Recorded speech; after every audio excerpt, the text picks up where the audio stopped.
नमस्कार दोस्तों, स्वागत है आपके अपने यूट्यूब चैनल पर।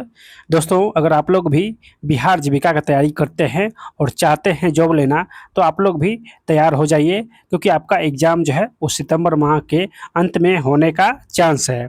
ठीक है, आज हम लोग 2 पोस्ट का जो है प्रैक्टिस सेट इस वीडियो में करने वाले हैं। कम्युनिटी कोऑर्डिनेटर और एरिया कोऑर्डिनेटर, यानी सामुदायिक समन्वयक और क्षेत्र समन्वयक का जो है प्रैक्टिस सेट लगाने वाले हैं।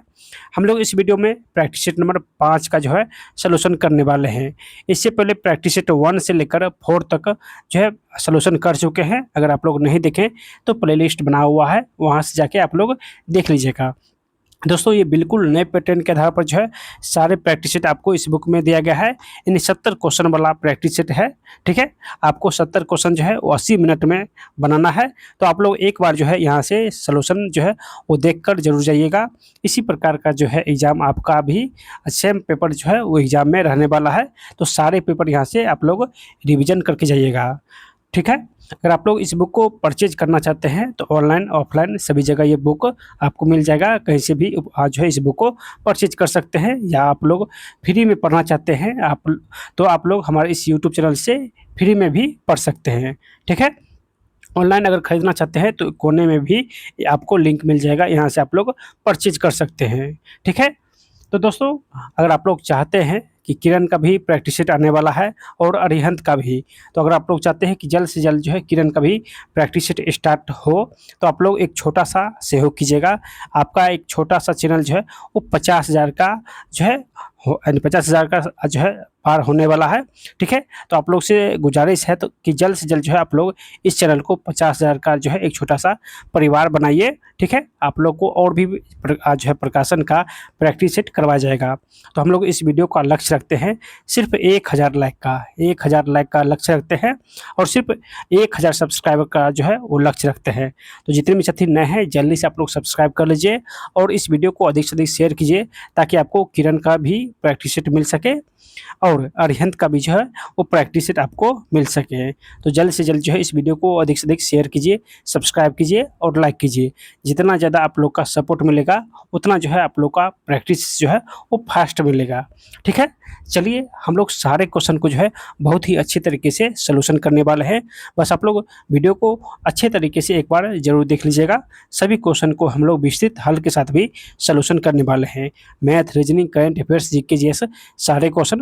तो चलिए स्टार्ट करते हैं। दोनों पोस्ट के लिए ये सेट है। ठीक है, चलिए देखिए, ये सेट नंबर 5 है और सेट नंबर 5 का प्रथम क्वेश्चन क्या है। तो प्रथम क्वेश्चन है कि देखिए, प्रथम क्वेश्चन है कि 9 जुलाई 2025 को भारत के प्रधानमंत्री नरेंद्र मोदी को किस देश का सर्वोच्च नागरिक पुरस्कार Order of the Most Ancient Welwitschia Mirabilis से सम्मानित किया गया है। यानी भारत के जो प्रधानमंत्री हैं नरेंद्र मोदी, इसको किस देश का सर्वोच्च पुरस्कार Order of the Most Ancient Welwitschia Mirabilis से सम्मानित किया गया है।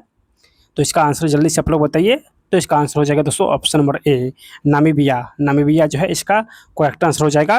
ठीक है दोस्तों, नामीबिया जो है एक स्वतंत्र राष्ट्र का बना था, यानी स्वतंत्र देश का बना था। तो ये 1990 में स्वतंत्र देश बना था। और ये कहाँ है, यानी किस महादेश में है? तो ये दक्षिण अफ्रीका महादेश में है, यानी अफ्रीका महादेश में है। ठीक है, तो ये भी आप लोग ध्यान रखिएगा। और इसका राजधानी कहाँ है? तो नामीबिया का जो राजधानी है ये विंड हॉक जो है इसका राजधानी है। तो इसको भी आप लोग ध्यान रखिएगा। ठीक है, चलिए अगला क्वेश्चन है कि भारत सरकार ने प्रधानमंत्री संग्रहालय एवं पुस्तकालय का निर्देशक किसे नियुक्त किया है? भारत सरकार ने प्रधानमंत्री संग्रहालय एवं पुस्तकालय का निर्देशक किसे नियुक्त किया है? तो इसका जो है आंसर हो जाएगा दोस्तों option number B, Ashwini Lohani. Ashwini Lohani को प्रधानमंत्री संग्रहालय और पुस्तकालय का निर्देशक बनाया गया है। दोस्तों, अश्विनी लोहानी जो है ये पहले रेल मंत्री भी रह चुके हैं। ठीक है, और जो प्रधानमंत्री संग्रहालय है और पुस्तकालय संग्रहालय, ये दोनों संस्कृति मंत्रालय के अंतर्गत आता है, सांस्कृतिक मंत्रालय के अंतर्गत आता है। तो इसको भी आप लोग ध्यान रखिएगा। ठीक है, चलिए नेक्स्ट क्वेश्चन देखते हैं। दोस्तों, सारे क्वेश्चन हम लोग विस्तृत हल के साथ देखने वाले हैं, तो आप लोग वीडियो को लास्ट तक जरूर देख लीजिएगा। चलिए अगला क्वेश्चन है कि the champions of digital media awards south Asia 2025 किस मीडिया संगठन ने जीता है? The champion of digital media awards south Asia 2025 का खिताब किस मीडिया संगठन ने जीता है? तो इसका जो है आंसर हो जाएगा दोस्तों option number A, the Hindu ने जीता है। द हिंदू नामक संगठन ने जीता है। ठीक है, तो द हिंदू पत्रिका का स्थापना कब हुआ था? तो 1878 में इसका स्थापना हुआ था। और किसने किया था? तो सुब्रमण्यम अय्यर ने जो है इसका स्थापना किया था। तो इसको भी आप लोग ध्यान रखिएगा। ठीक है, चलिए अगला क्वेश्चन कि गंगा ग्राम परियोजना इनमें से किसके लिए शुरू की गई थी? गंगा ग्राम परियोजना इनमें से किसके लिए शुरू की गई थी? ठीक है, तो चलिए इसका जो है आंसर आप लोग बताइए। तो दोस्तों ये पेयजल और स्वच्छता मंत्रालय के लिए, पेयजल एवं स्वच्छता मंत्रालय के लिए जो है शुरू की गई थी। तो इसका जो है आंसर हो जाएगा ऑप्शन नंबर सी, यानी पेयजल स्वच्छ होना चाहिए। ठीक है, और इसका जो है स्थापना कब हुआ था? तो 23 दिसंबर 2017 को इसका स्थापना हुआ था। एक और योजना है नमामि गंगे योजना, इसका स्थापना कब हुआ था? तो नमामि गंगे योजना का स्थापना जो है 2014 में हुआ था। 2014 में हुआ था, इसको भी आप लोग ध्यान रखिएगा। ठीक है, चलिए अगला क्वेश्चन है कि भारत सरकार ने ग्रामीण क्षेत्र को उच्च गति के इंटरनेट नेटवर्क से जोड़ने और डिजिटल साक्षरता में सुधार के लिए डिजिटल इंडिया कार्यक्रम कब शुरू किया था? डिजिटल इंडिया कार्यक्रम जो है ये कब शुरू किया था? इंटरनेट नेटवर्क में सुधार करने के लिए। ठीक है, चलिए इसका जो है आंसर हो जाएगा दोस्तों ऑप्शन नंबर सी, 1 जुलाई 2015 को डिजिटल इंडिया कार्यक्रम शुरू किया था। इस योजना का उद्देश्य था कि रूरल एरिया में हाई स्पीड का इंटरनेट नेटवर्क चलाना। ठीक है, यानी इंटरनेट नेटवर्क जो है वो हाई स्पीड का चलाना। ठीक है, इस योजना का उद्देश्य था। चलिए अगला क्वेश्चन है कि राष्ट्रीय सामाजिक सहायता कार्यक्रम 15 अगस्त डैश को शुरू हुआ था? राष्ट्रीय सामाजिक सहायता कार्यक्रम 15 अगस्त 1995 को शुरू हुआ था। 15 अगस्त 1995 को ये योजना शुरू हुआ था। ठीक है, तो इसका आंसर ऑप्शन नंबर ए हो जाएगा, ऑप्शन जो इसका ए हो जाएगा। ठीक है, चलिए अगला क्वेश्चन है कि रेगुलेटिंग एक्ट किस वर्ष पारित हुआ था? रेगुलेटिंग एक्ट जो है ये किस वर्ष पारित हुआ था? तो दोस्तों ये 1773 में पारित हुआ था। 1773 में पारित हुआ था। ठीक है, तो इसका जो है आंसर हो जाएगा ऑप्शन नंबर बी, ऑप्शन जो है बी हो जाएगा। इसी एक्ट के बाद जो है वारेन हेस्टिंग को जो है बंगाल का गवर्नर जो है बनाया गया था। वारेन हेस्टिंग को जो है बंगाल का प्रथम गवर्नर जो है बनाया गया था। किस योजना के बाद? तो रेगुलेटिंग एक्ट के बाद। ठीक है दोस्तों, वारेन हेस्टिंग जो है ये द्वैध शासन को भी समाप्त किया था। द्वैध शासन को समाप्त किया था कौन? तो वारेन हेस्टिंग ने। जबकि द्वैध शासन को जो है लगाया किसने था? तो ये रॉबर्ट क्लाइव ने लगाया था, लेकिन वारेन हेस्टिंग ने इसको समाप्त कर दिया था। वारेन हेस्टिंग समाप्त किया था और रॉबर्ट क्लाइव ने इसको लागू किया था। ठीक है, चलिए नेक्स्ट क्वेश्चन है कि प्रथम गोलमेज सम्मेलन के समय भारत का गवर्नर जनरल कौन था? प्रथम गोलमेज सम्मेलन के समय भारत का गवर्नर जनरल कौन था? तो प्रथम गोलमेज सम्मेलन 1930 में हुआ था। दूसरा कब हुआ था? तो 1931 में। और तीसरा 1932 में हुआ था। प्रथम, दूसरा और तीसरा। ठीक है, तो यहाँ पे प्रथम पूछा है। तो प्रथम गोलमेज सम्मेलन के समय जो है भारत का वायसराय लॉर्ड इरविन था। ठीक है, इसका कार्यकाल जो था 1926 से लेकर 1931 तक इसका कार्यकाल था। ठीक है, और इसके कार्यकाल में ही प्रथम गोलमेज सम्मेलन हुआ था। दोस्तों तीनों गोलमेज सम्मेलन में किसने भाग लिया था? तो दोस्तों ये भीमराव अंबेडकर ने तीनों गोलमेज सम्मेलन में भाग लिया था। और महात्मा गांधी जो है ये दूसरे यानी 1931 के गोलमेज सम्मेलन में भाग लिया था। इसको भी आप लोग ध्यान रखिएगा। ठीक है, चलिए नेक्स्ट क्वेश्चन है कि महात्मा गांधी ने चंपारण यात्रा किस वर्ष में की थी? महात्मा गांधी ने चंपारण यात्रा किस वर्ष की थी? तो दोस्तों इसका जो है आंसर हो जाएगा ऑप्शन नंबर सी, 1917 में चंपारण यात्रा किया था। दोस्तों जब महात्मा गांधी दक्षिण अफ्रीका से भारत आए थे 1915 में, तो उस समय जो है लखनऊ अधिवेशन 1916 में हुआ था उसके बाद, ठीक है। तो 1916 में लखनऊ अधिवेशन में ही गांधी जी और जो है बिहार के राजकुमार शुक्ला को जो है मुलाकात हुआ था। और राजकुमार शुक्ला ने जो है आमंत्रित किया था 1916 में ही कि आप आइए चंपारण में जो है और आंदोलन कीजिए, क्योंकि वहाँ पे जो है मजदूरों से जो है किसानों से वहाँ पर 3 कठिया कानून जो है था उसको ख़त्म करने के लिए, ठीक है। यानी कहाँ पर आमंत्रित किया गया था, तो ये लखनऊ अधिवेशन में राजकुमार शुक्ल ने जो है ये आमंत्रित किया था किसको, तो महात्मा गांधी को, कि आप आइए और जो चंपारण जो है यहाँ पे जो चंपारण में जो 3 कठिया कानून है उसको ख़त्म कीजिए। तो गांधी जी जो है 1917 में कलकत्ता से होते हुए पटना होते हुए कहाँ पहुँचे, तो चंपारण पहुँचे और वहाँ पर जो है आंदोलन करके जो है चंपारण यानी 3 कठिया जो कानून था उसको ख़त्म किया था, ठीक है। तो इसका आंसर ऑप्शन नंबर सी हो जाएगा।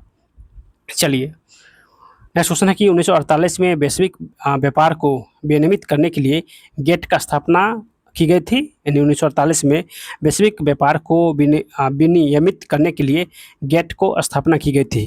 तो गेट का फुल फॉर्म क्या हो जाएगा, तो गेट का फुल फॉर्म हो जाएगा दोस्तों general agreement on tariffs and trade. General agreements on tariffs and trade हो जाएगा। इसका स्थापना गेट का कब हुआ था, तो गेट का स्थापना 1947 में हुआ था। 1947 में स्थापना हुआ था, लेकिन ये लागू हुआ था 1948 में लागू हुआ था। गेट का नाम ही 1995 में बदलकर, यानी गेट का नाम बदलकर 1995 में WTO किया था। WTO जो है ये गेट के नाम को ही बदलकर किया था, ठीक है। तो WTO का फुल फॉर्म होता है विश्व व्यापार संगठन, विश्व व्यापार संगठन हो जाएगा, ठीक है। वर्ल्ड ट्रेड ऑर्गेनाइजेशन, WTO का फुल फॉर्म होता है वर्ल्ड ट्रेड ऑर्गेनाइजेशन, ठीक है। चलिए विश्व स्वास्थ्य संगठन का मुख्यालय इनमें से किस स्थान पर है, विश्व स्वास्थ्य संगठन का मुख्यालय जो है वो कहाँ पर है, तो दोस्तों इसका जो है आंसर हो जाएगा ऑप्शन नंबर डी, जिनेवा में स्थित है। ऑप्शन जो है इसका डी हो जाएगा जिनेवा। विश्व स्वास्थ्य संगठन WHO इसका मुख्यालय कहाँ है, तो जिनेवा में है और इसका स्थापना 1948 में हुआ था। 1948 में इसका स्थापना हुआ था, ठीक है। वर्तमान में जो है इसमें 194 देश है, 194 देश शामिल है। इसको भी आप लोग ध्यान रखिएगा, 194 देश इसमें शामिल है, ठीक है। चलिए नेक्स्ट क्वेश्चन देखते हैं। चलिए देखिए नेक्स्ट क्वेश्चन है कि UN पर्यावरण गतिविधियों का समन्वयन करने वाला अंतर्राष्ट्रीय संगठन कौन सा है। UN पर्यावरणीय गतिविधियों का समन्वय करने वाला अंतर्राष्ट्रीय संगठन कौन सा है, तो दोस्तों ये हो जाएगा संयुक्त राष्ट्र पर्यावरण कार्यक्रम, संयुक्त राष्ट्र पर्यावरण कार्यक्रम हो जाएगा। ऑप्शन जो है इसका डी हो जाएगा, ठीक है। चलिए अगला क्वेश्चन कि प्रकाश विद्युत प्रवाह में उत्सर्जित होने वाले इलेक्ट्रॉनों की गतिज ऊर्जा किस पर निर्भर करती है। प्रकाश विद्युत प्रवाह में उत्सर्जित होने वाले इलेक्ट्रॉनों की गतिज ऊर्जा जो है किस पर निर्भर करती है, तो ये आपतित प्रकाश की आवृत्ति पर निर्भर करती है। तो इसका आंसर ऑप्शन नंबर बी हो जाएगा। ऑप्शन जो है इसका बी हो जाएगा, ठीक है। अगला क्वेश्चन है कि एक रासायनिक अभिक्रिया में उत्प्रेरक की क्या भूमिका होती है। एक रासायनिक अभिक्रिया में उत्प्रेरक का जो है वो क्या भूमिका होता है, दोस्तों उत्प्रेरक का काम होता है कि अभिक्रिया को तेज करना, यानी अभिक्रिया की दर को तेज करना। तो इसका आंसर ऑप्शन नंबर बी हो जाएगा। यह सक्रियण ऊर्जा को कम करके अभिक्रिया की दर को बढ़ाता है, निसंक्रियण ऊर्जा को कम करके अभिक्रिया की दर को बढ़ाता है। तो इसका आंसर ऑप्शन नंबर बी हो जाएगा, ठीक है। चलिए नेक्स्ट क्वेश्चन है कि शून्य जुताई कृषि पद्धति का मुख्य पर्यावरणीय लाभ क्या है। शून्य जुताई कृषि पद्धति का मुख्य पर्यावरणीय लाभ क्या है, तो दोस्तों हो जाएगा ऑप्शन बी, मिट्टी की कटाव को कम करना और मिट्टी में कार्बनिक पदार्थों को संरक्षित करना। मिट्टी की कटाव को कम करना और मिट्टी में कार्बनिक पदार्थों को संरक्षित करना। तो इसका जो है आंसर हो जाएगा ऑप्शन नंबर बी। मतलब शून्य जुताई कृषि का मुख्य कार्य है कि मिट्टी को जो कटाव होता है उसमें कम करना और मिट्टी में कार्बनिक पदार्थ को संरक्षित करना। तो इसका आंसर ऑप्शन नंबर बी हो जाएगा, ठीक है। चलिए अगला क्वेश्चन कि इंडियन प्रीमियर लीग यानी IPL का सबसे मूल्यवान फ्रेंचाइजी कौन बन गया है। तो IPL का सबसे मूल्यवान फ्रेंचाइजी दोस्तों ये रॉयल चैलेंज बेंगलोर बन गया है। रॉयल चैलेंज बेंगलोर बन गया है, यानी RCB बन गया है। ठीक है दोस्तों, आरसीबी जो है पहली बार कप जो है कब जीता है आईपीएल का, तो ये 2025 में पहली बार कप जीता है। ठीक है, आईपीएल का स्थापना कब हुआ था, तो आईपीएल का स्थापना 2008 में हुआ था, 2008 में हुआ था। और पहला विश्व कप 2008 में हुआ था, लेकिन स्थापना 2007 में हुआ था। 7 में स्थापना हुआ और पहला विश्व कप 8 में हुआ था। और 8 में जब विश्व कप हुआ था तो प्रथम विश्व कप विजेता कौन था, सॉरी विश्व कप नहीं, प्रथम आईपीएल विजेता कौन था, तो ये जो है राजस्थान रॉयल्स चैलेंज जो है ये प्रथम आईपीएल विजेता है। ठीक है, चेन्नई को हराकर ये जो है विश्व कप सॉरी आईपीएल जीता था। यानी प्रथम आईपीएल विजेता जो है वो राजस्थान रॉयल्स है और उपविजेता जो है वो चेन्नई सुपर किंग्स है। ठीक है, चलिए अगला क्वेश्चन की विश्व मुक्केबाजी कप 2025 में भारत ने कुल कितने स्वर्ण पदक जीते हैं। विश्व मुक्केबाजी कप 2025 में भारत ने कुल कितने स्वर्ण पदक जीते हैं। तो दोस्तों भारत जो है वो 3 स्वर्ण पदक जीते हैं। भारत 3 स्वर्ण पदक जीते हैं। ठीक है, यानी 3 स्वर्ण पदक जीते हैं। उसके बाद जो है 3 के बाद 5 रजत पदक जीते हैं और 3 कांस्य पदक, 3 स्वर्ण 5 रजत और जो है 3 कांस्य, 3 रजत 3 स्वर्ण 5 रजत और 3 कांस्य पदक जीते हैं। टोटल 11 पदक जो है विश्व मुक्केबाजी चैंपियनशिप में भारत ने जो है वो जीता है। ठीक है, तो इसको भी आप लोग ध्यान रखिएगा, 11 पदक जीते हैं। ठीक है, अब यहाँ से स्टार्ट होता है 11 यहाँ से रीजनिंग का क्वेश्चन स्टार्ट होता है, यानी 12 क्वेश्चन रीजनिंग का और 11 क्वेश्चन मैथ का। ठीक है, तो हम लोग ये भी सलूशन करेंगे। ठीक है, उससे पहले आप लोगों के लिए एक बहुत ही बड़ी जानकारी है जो कि आप लोग को देखना चाहिए। दोस्तों अगर आप लोग चाहते हैं कि जो है प्रैक्टिस करना, घर पर प्रैक्टिस करना, तो आप लोगों के लिए एक न्यू जो है बैच लेकर आ गए हैं। आपको इस बैच में वो सब कुछ मिलेगा जो आप चाहते हैं, सिर्फ एक बार पेमेंट करने पर। देखिए आपको सिर्फ 99 पेमेंट करने पर दोस्तों आपको लगभग 200 प्लस मॉडल सेट का जो है प्रैक्टिस सेट मिलेगा पीडीएफ के साथ और आंसर हाईलाइट के साथ। ठीक है, और उसके बाद सभी सेट का सलूशन भी मिलेगा ताकि आप लोग सलूशन भी देख सकते हैं। उसके बाद क्विज बोर्ड भी मिलेगा और क्लास नोट भी मिलेगा, यानी सारे कुछ मिलेगा आपको सिर्फ 99 में। ठीक है, अभी 3 बुक का जो है प्रैक्टिस स्टार्ट है, जो है एक है यूनिक, एक है रुक्मणी प्रकाशन का है और एक किरण है। और नेक्स्ट बुक जैसे ही आएगा उसका भी प्रैक्टिस स्टार्ट हो जाएगा ग्रुप में। ठीक है, तो जो भी साथी इस बैच को लेना चाहते हैं सिलेक्शन बैच को, आप लोग नीचे दिए गए नंबर से संपर्क करके ले सकते हैं या टेलीग्राम में लिंक दिया गया है वहाँ से भी संपर्क करके प्राप्त कर सकते हैं। टेलीग्राम लिंक आपको नीचे मिल जाएगा, वहाँ से जाइए और जो है बैच ज्वाइन कर लीजिए। दोस्तों जो भी यूट्यूब पर अपलोड होता है उसका हाईलाइट नोट जो है वो भी मिल जाएगा।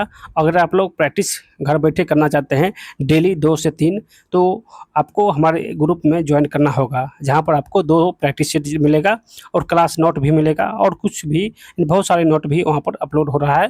ठीक है, तो आप लोग जल्दी से जाइए 99 में जो है इस बैच में ज्वाइन कीजिए, क्योंकि आपका एग्ज़ाम जो है वो सितंबर माह के अंत में होने वाला है।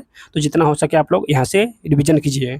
ठीक है, 99 कोई बड़ा रुपया नहीं है। ठीक है, आप लोग 400-500 रुपया में बैच लेते हैं, लेकिन यहाँ पे 99 में आपको 200 प्लस प्रैक्टिस सेट आपको मिलेगा। तो जल्दी से जाइए आप लोग जो है ज्वाइन कीजिए, एक छोटा सा सहयोग आप लोग ज़रूर कीजिएगा। ठीक है, चलिए क्वेश्चन देखते हैं। दोस्तों हम लोग मैथ और रीजनिंग का क्वेश्चन बाद में जो है सलूशन करेंगे, उससे पहले 20-20 क्वेश्चन दोनों पोस्ट का जो दिया गया है बिहार जीविका का, वो क्वेश्चन देख लेते हैं। और 10 क्वेश्चन जो कंप्यूटर का है, जो कि 10 जो क्वेश्चन कंप्यूटर का है वो दोनों में कॉमन है। तो ये 50 क्वेश्चन पहले सलूशन कर लेते हैं, उसके बाद जो है मैथ और रीजनिंग का क्वेश्चन भी सलूशन करेंगे। तो चलिए सलूशन करते हैं। सबसे पहले जो है 4 एरिया कोऑर्डिनेटर का। ठीक है, तो एरिया कोऑर्डिनेटर का जो है 20 क्वेश्चन जो कि महत्वपूर्ण है वो एक बार सलूशन कर लेते हैं। आप दोनों लोग यहाँ से देख लीजिएगा, जो भी एरिया कोऑर्डिनेटर और कम्युनिटी कोऑर्डिनेटर का फॉर्म भरे हैं वो दोनों लोग यहाँ से देख लीजिएगा। दोनों का सिलेबस सेम है, तो दोनों यहाँ से रिवीजन जो है वो जरूर कर लीजिएगा। चलिए क्वेश्चन क्या है, चलिए क्वेश्चन है कि एसएचजी बैंक लिंकेज में माइक्रो क्रेडिट प्लान की तैयारी का प्राथमिक उद्देश्य क्या है। स्वयं सहायता समूह बैंक लिंकेज में माइक्रो क्रेडिट प्लान की तैयारी का प्राथमिक उद्देश्य क्या है। तो दोस्तों इसका प्राथमिक उद्देश्य है कि समूह की आंतरिक ऋण आवश्यकताओं और चुकौती क्षमता को एक यथार्थवादी मूल्यांकन करना, समूह की आंतरिक ऋण आवश्यकताओं और यहाँ पे चुनौती हो जाएगा, चुनौतियों की क्षमता का एक यथार्थवादी मूल्यांकन करना हो जाएगा। ऑप्शन जो है इसका बी हो जाएगा।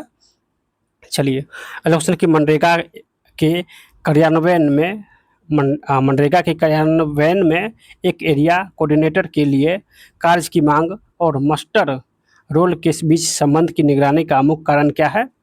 मनरेगा के कार्यान्वयन में एक एरिया कोऑर्डिनेटर के लिए कार्य की मांग और मास्टर रोल के बीच संबंध की निगरानी का मुख्य कारण क्या है? तो दोस्तों हो जाएगा यह सत्यापित करना कि काम की वास्तविक मांग को पंजीकृत किया जा रहा है और फर्जी उपस्थिति को रोका जा रहा है। यह सत्यापित करना है कि काम की वास्तविक मांग को पंजीकृत किया जा रहा है और फर्जी उपस्थिति को रोका जा रहा है। तो इसका आंसर ऑप्शन नंबर बी हो जाएगा। ठीक है, चलिए अगला क्वेश्चन है कि वित्तीय समावेशन और वित्तीय साक्षरता में क्या सूक्ष्म अंतर है? इन दोनों में क्या सूक्ष्म अंतर है? तो समावेशन सेवाओं तक पहुंच सुनिश्चित करता है, जबकि साक्षरता उन सेवाओं को सूचित और प्रभावी ढंग से उपयोग करने की क्षमता प्रदान करता है। समावेशन जो है वो सेवाओं तक पहुंच सुनिश्चित करता है, जबकि साक्षरता जो है उन सेवाओं का सूचित और प्रभावी ढंग से उपयोग करने की क्षमता प्रदान करती है। तो इसका आंसर ऑप्शन नंबर बी हो जाएगा। ठीक है, चलिए अगला क्वेश्चन है कि कौन सी केंद्र सरकार की योजना है जिनका उद्देश्य गरीबी को कम करना, यानी कौन सा योजना के तहत गरीबी को कम किया जाएगा? तो दोस्तों ये हो जाएगा प्रधानमंत्री आवास योजना। ठीक है, उसके बाद राष्ट्रीय कृषि विकास योजना, उसके बाद प्रधानमंत्री किसान सम्मान निधि योजना। ये सभी जो है केंद्र सरकार के द्वारा जो है चलाया गया था। इसका उद्देश्य था कि गरीबी को कम करना। ठीक है, तो इसका आंसर ऑप्शन नंबर डी हो जाएगा, उपयुक्त सभी। चलिए अगला क्वेश्चन है कि ग्राम संगठन VO की एक बैठक में यदि एक स्वयं सहायता समूह अपने आंतरिक मुद्दों को हल करने में लगातार विफल हो रहा है, तो ग्राम संगठन की सबसे उपयुक्त प्रतिक्रिया क्या होनी चाहिए? यानी ग्राम संगठन की एक बैठक में यदि एक स्वयं सहायता समूह अपने आंतरिक मुद्दों को हल करने में लगातार विफल हो रहा है, तो ग्राम संगठन की सबसे उपयुक्त प्रतिक्रिया क्या होनी चाहिए? तो इसका जो है यानी कौन सा प्रतिक्रिया होना चाहिए? तो हो जाएगा यानी समस्या के मूल कारणों को समझने और समाधान के लिए स्वयं सहायता समूह को परामर्श और समर्थन प्रदान करना। ठीक है, तो इसका जो है आंसर हो जाएगा ऑप्शन नंबर सी। ऑप्शन जो इसका सी हो जाएगा। चलिए अगला क्वेश्चन कि प्रधानमंत्री ग्राम सड़क योजना, प्रधानमंत्री ग्राम सड़क योजना में सड़कों की गुणवत्ता सुनिश्चित करने के लिए त्रिस्तरीय गुणवत्ता निगरानी तंत्र में कौन शामिल है? तो हो जाएगा ऑप्शन बी, कार्यक्रम कार्यान्वयन इकाई, राज्य गुणवत्ता मॉनिटर और राष्ट्रीय गुणवत्ता मॉनिटर हो जाएगा। कार्यक्रम कार्यान्वयन इकाई PIU और राज्य गुणवत्ता मॉनिटर SQM और राष्ट्रीय गुणवत्ता मॉनिटर NQM हो जाएगा। तो इसका आंसर ऑप्शन नंबर बी हो जाएगा। चलिए अगला क्वेश्चन कि प्रधानमंत्री ग्राम सड़क योजना का मुख्य उद्देश्य क्या है? तो प्रधानमंत्री ग्राम सड़क योजना का मुख्य उद्देश्य है ग्रामीण क्षेत्र में कनेक्टिविटी के लिए सड़कें बनाना। ग्रामीण क्षेत्र में कनेक्टिविटी के लिए सड़कें बनाना हो जाएगा। ऑप्शन जो है इसका ए हो जाएगा। चलिए अगला क्वेश्चन कि राष्ट्रीय सामाजिक सहायता कार्यक्रम के तहत पेंशन योजनाओं का क्रियान्वयन मुख्य रूप से किसका दायित्व है? राष्ट्रीय सामाजिक सहायता कार्यक्रम के तहत पेंशन योजनाओं का क्रियान्वयन मुख्य रूप से किसका दायित्व है? तो हो जाएगा दोस्तों ऑप्शन नंबर बी, राज्य सरकारों का जिसमें केंद्र सरकार योगदान देती है। राज्य सरकारों का जिसमें केंद्र सरकार योगदान देती है। तो इसका आंसर ऑप्शन नंबर बी हो जाएगा। चलिए अगला क्वेश्चन कि डिजिटल वित्तीय सेवाओं को अपनाते समय ग्रामीण क्षेत्र में सबसे बड़ी चुनौती क्या है? डिजिटल वित्तीय सेवाओं को अपनाते समय ग्रामीण क्षेत्र में सबसे बड़ी चुनौती क्या है? तो तकनीकी ज्ञान की कमी और धोखाधड़ी का डर।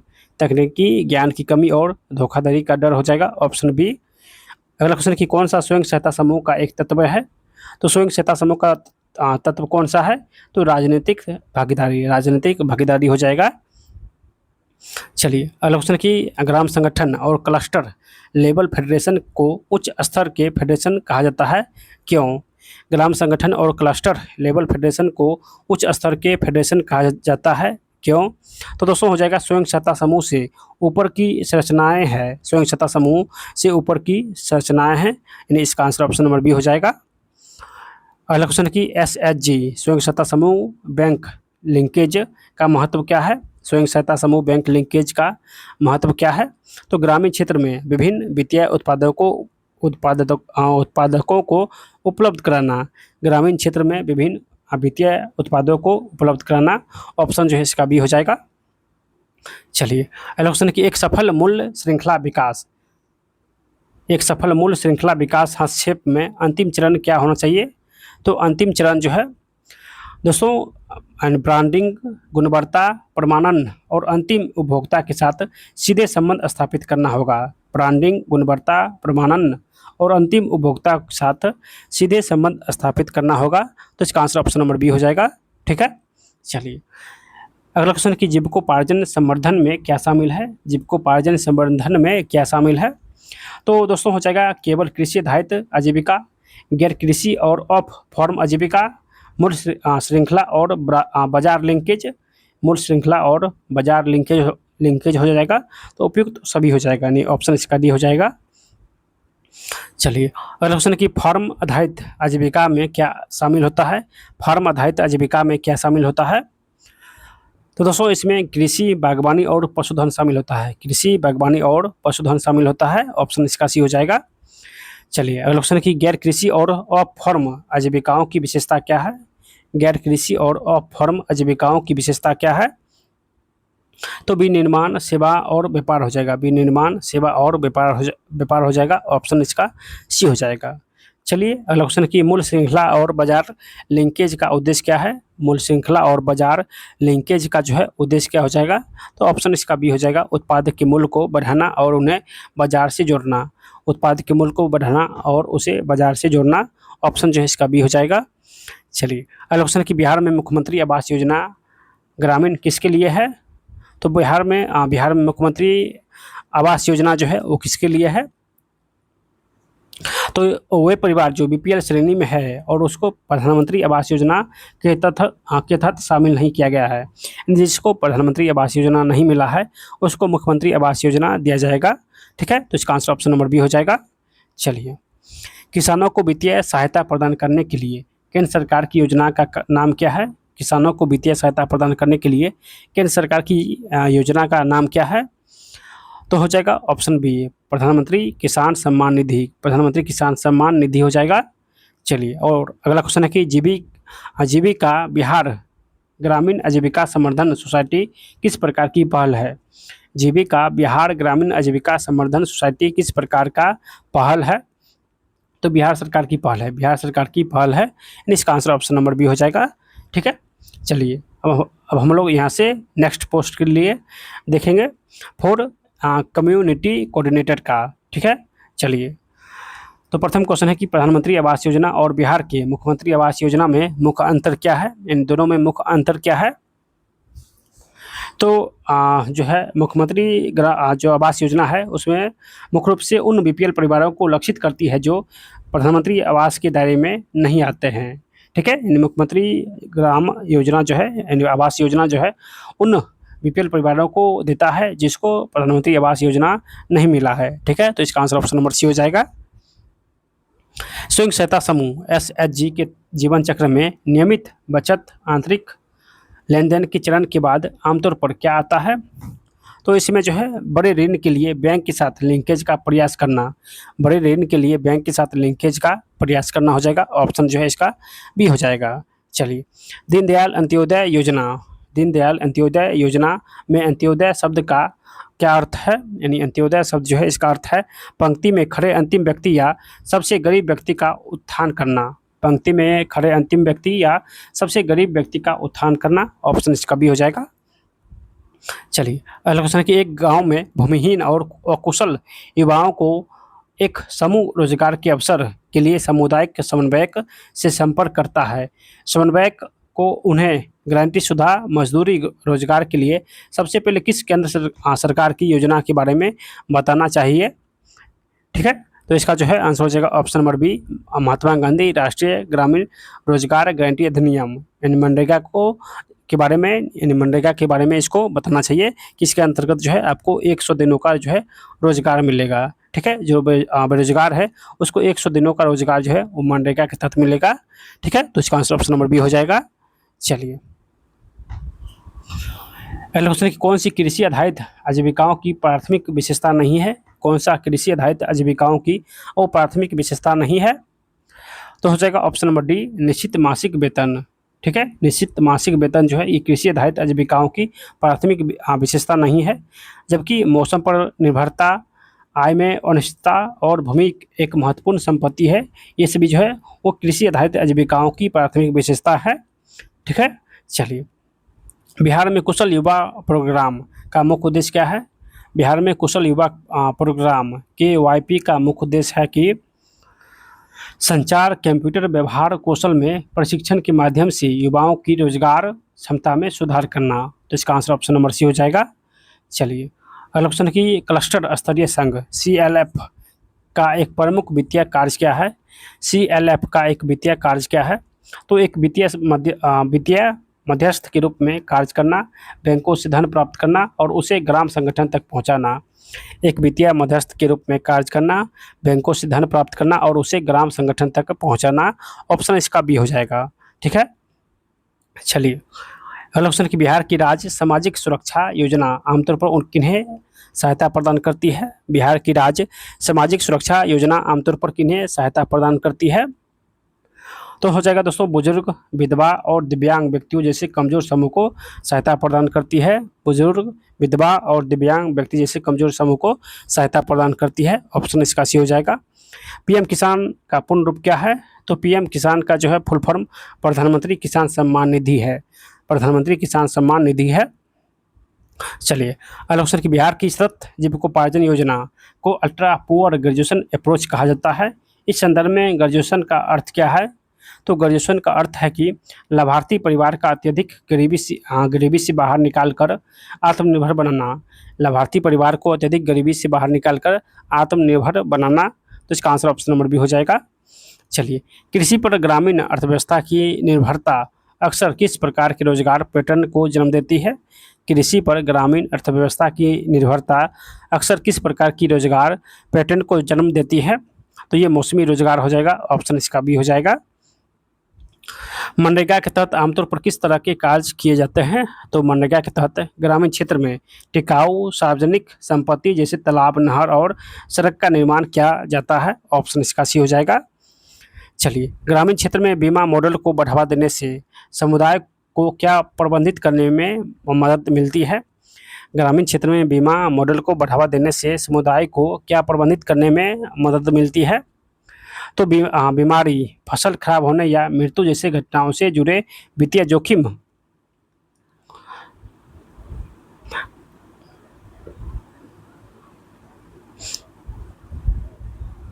बीमारी, फसल खराब होने या मृत्यु जैसे घटनाओं से जुड़े वित्तीय जोखिम को बढ़ावा देने से समुदाय को प्रबंधित करती है। तो इसका आंसर ऑप्शन नंबर सी हो जाएगा। ठीक है, चलिए, मनरेगा जैसी योजनाओं के कार्यान्वयन में पंचायती राज संस्थाओं की क्या भूमिका है? तो यानी मनरेगा में पंचायती राज संस्थाओं की क्या भूमिका है? तो वे स्थानीय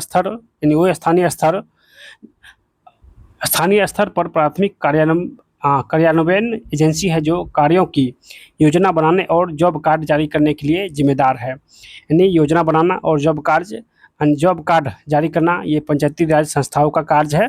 ठीक है, तो इसका आंसर ऑप्शन नंबर सी हो जाएगा। चलिए, अगला क्वेश्चन की दीनदयाल उपाध्याय योजना द्वारा प्रचारित त्रिस्तरीय संरचना में कौन शामिल है? दीनदयाल योजना द्वारा प्रचारित त्रिस्तरीय संरचना में कौन शामिल है? तो हो जाएगा स्वयं सहायता समूह, ग्राम संगठन और क्लस्टर स्तरीय संघ। स्वयं सहायता समूह, ग्राम संगठन और क्लस्टर स्तरीय संघ हो जाएगा। ऑप्शन इसका भी हो जाएगा। चलिए, अगला क्वेश्चन की कौन सा एक पारंपरिक कौशल पर आधारित गैर कृषि आजीविकाओं का उदाहरण है? कौन एक पारंपरिक कौशल पर आधारित गैर कृषि आजीविकाओं का उदाहरण है? चलिए, तो इसका जो है आंसर हो जाएगा दोस्तों ऑप्शन नंबर बी, मिट्टी के बर्तन बनाना और हथकरघा बुनाई। मिट्टी के बर्तन बनाना और हथकरघा बुनाई हो जाएगा। चलिए, अगला क्वेश्चन है कि प्रधानमंत्री ग्राम सड़क योजना का प्राथमिक लक्ष्य किसे कनेक्टिविटी प्रदान करता है? प्रधानमंत्री ग्राम सड़क योजना का प्राथमिक लक्ष्य किसे कनेक्टिविटी प्रदान करता है? तो हो जाएगा ग्रामीण क्षेत्रों में संपर्क रहित बसावटों को, ग्रामीण क्षेत्र में संपर्क रहित बसावटों हो जाएगा ऑप्शन सी। एक स्वयं सत्ता समूह के भीतर नियमित बैठकें, उचित रिकॉर्ड कीपियां और ऋणों का समूह पर पूर्ण भुगतान सामूहिक रूप से क्या कहलाता है? तो वित्तीय अनुशासन कहलाता है। ऑप्शन इसका सी हो जाएगा वित्तीय अनुशासन। ठीक है, चलिए अगला क्वेश्चन कि बिहार में मुख्यमंत्री उद्यमी योजना को क्या बढ़ावा देने के लिए डिजाइन किया गया था? बिहार में मुख्यमंत्री उद्यमी योजना को क्या बढ़ावा देने के लिए डिजाइन किया गया था? तो इसका आंसर हो जाएगा ऑप्शन नंबर बी, ग्रामीण क्षेत्रों में उद्यमिता। ग्रामीण क्षेत्र में उद्यमिता हो जाएगा। अगला क्वेश्चन कि स्वयं सहायता समूह सरकारी योजना और पंचायती राज संस्थाओं का संयोजन ग्रामीण क्षेत्र में किस व्यापक लक्ष्य को प्राप्त करना चाहता है? स्वयं सहायता समूह सरकारी योजना और पंचायती राज संस्थाओं का संयोजन ग्रामीण क्षेत्र में किस व्यापक लक्ष्य को प्राप्त करना चाहता है? तो हो जाएगा गरीबी उन्मूलन और समग्र ग्रामीण विकास। गरीबी उन्मूलन और समग्र ग्रामीण विकास हो जाएगा। ऑप्शन इसका भी हो जाएगा। ठीक है, और यहाँ से कंप्यूटर क्वेश्चन स्टार्ट होता है दोनों पदों के लिए। ठीक है, चलिए क्वेश्चन है कि ईमेल के बारे में कौन सा कथन सही है? तो जल्दी से आप लोग बताइए। तो ईमेल में सीसी फील्ड खाली होता है। ईमेल में जो है वो सीसी फील्ड खाली होता है। इसका आंसर ऑप्शन नंबर बी हो जाएगा। चलिए अगला क्वेश्चन, कौन सा एमएस एक्सेल में वर्तमान चयन या एक्टिव सेल का एड्रेस दर्शाता है? कौन सा एमएस एक्सेल में वर्तमान चयन या एक्टिव सेल को यानी एक्टिव सेल का एड्रेस दर्शाता है? तो हो जाएगा नेम बॉक्स। नेम बॉक्स हो जाएगा option number C.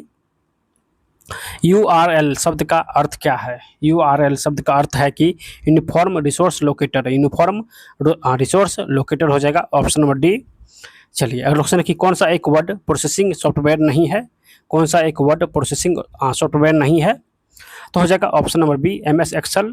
MS Excel जो है एक प्रकार का प्रोसेसिंग सॉफ्टवेयर नहीं है। ठीक है, चलिए अगला क्वेश्चन है कि अगली सीट में आने के लिए कुंजी का प्रयोग किया जाता है? अगली सीट में आने के लिए किस कुंजी का उपयोग करते हैं? तो दोस्तों ये कंट्रोल प्लस टैब का उपयोग करते हैं अगली सीट में आने के लिए। ठीक है, तो इसका आंसर ऑप्शन नंबर बी हो जाएगा। चलिए नेक्स्ट क्वेश्चन है कि ऑफिस राइटर 2016 में प्रिंट पूर्वावलोकन के लिए किस शॉर्टकट कुंजी का उपयोग करते हैं? ऑफिस राइटर 2016 में प्रिंट पूर्वावलोकन के लिए किस शॉर्टकट का उपयोग करते हैं? तो कंट्रोल शिफ्ट प्लस ओ का उपयोग करते हैं। कौन कंप्यूटर में सहायक मेमोरी या सेकेंडरी मेमोरी का हिस्सा नहीं है? कौन कंप्यूटर में सहायक मेमोरी या सेकेंडरी मेमोरी का हिस्सा नहीं है? तो ये PROM हो जाएगा। PROM हो जाएगा। ठीक है, तो इसका आंसर ऑप्शन नंबर बी हो जाएगा। चलिए अगला क्वेश्चन कि कंप्यूटर के संदर्भ में ट्रैक बॉल एक प्रकार का कौन सा डिवाइस है? तो ट्रैक बॉल जो है इनपुट डिवाइस है।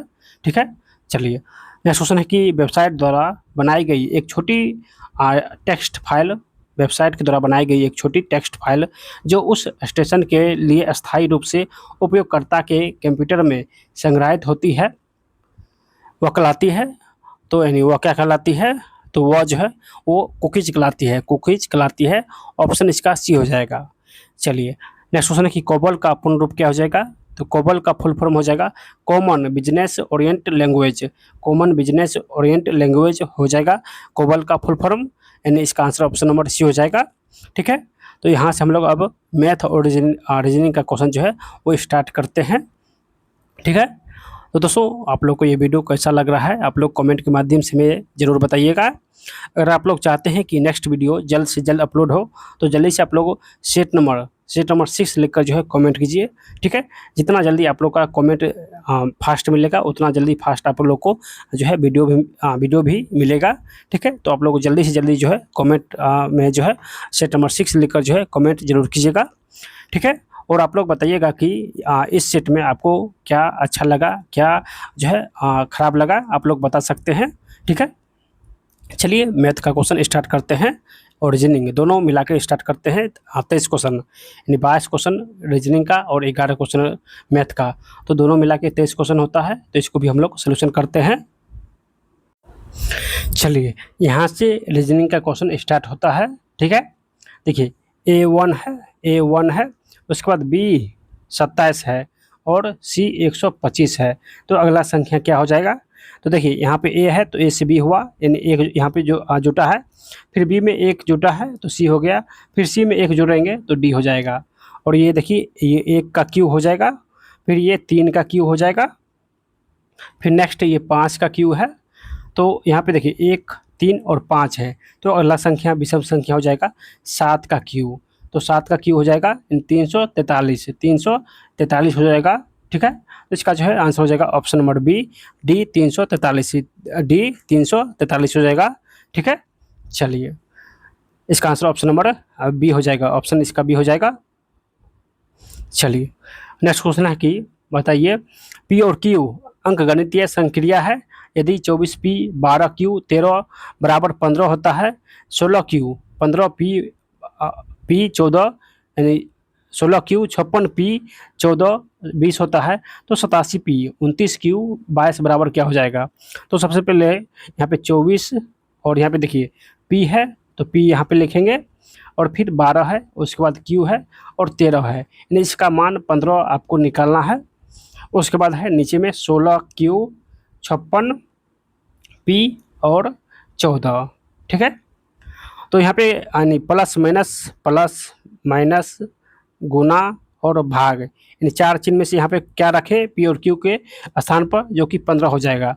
तो यहाँ पे देखिएगा यहाँ पे 14 है और यहाँ पे 12 है, तो यहाँ पे 12 से भाग देंगे, तो यानी पी के स्थान पर भाग अगर रखते हैं तो 12 दूनी 24 हो जाएगा।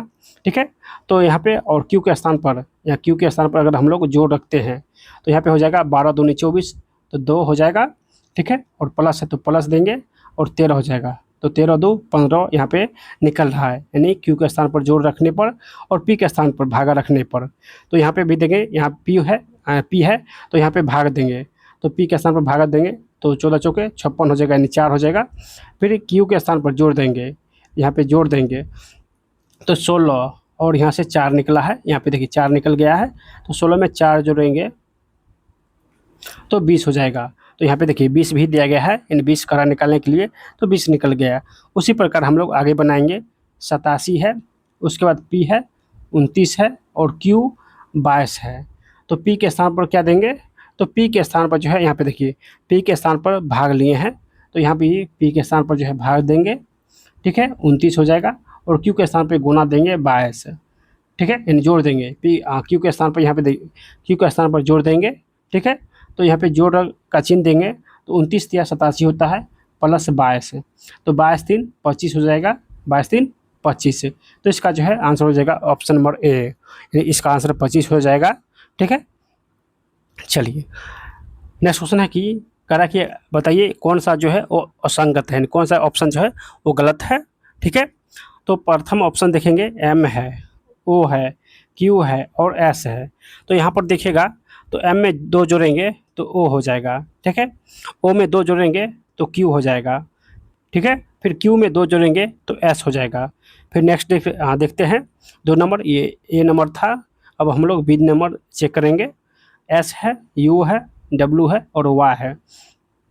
तो एस टी यू यहाँ, यानी यहाँ पर भी 2 जोड़ेंगे, यहाँ पर भी यू भी डब्ल्यू 2 जोड़ेंगे और यहाँ पर भी 2 जोड़ेंगे। तो फर्स्ट और सेकेंड यानी दोनों में जो है सेम रूल जो है फॉलो कर रहा है। इस ऑप्शन सी में भी यहाँ पे 2 जोड़ेंगे, फिर 2 जोड़ेंगे और फिर यहाँ पे 2 जोड़ेंगे, तो इसमें भी सेम रूल जो है फॉलो कर रहा है तीनों में। जबकि चौथा ऑप्शन में है कि देखिए यहाँ पे 2 जोड़ेंगे जे के एल, फिर 2 जोड़ेंगे एल एम यहाँ पे देखिए यहाँ पे 1 हो रहा है।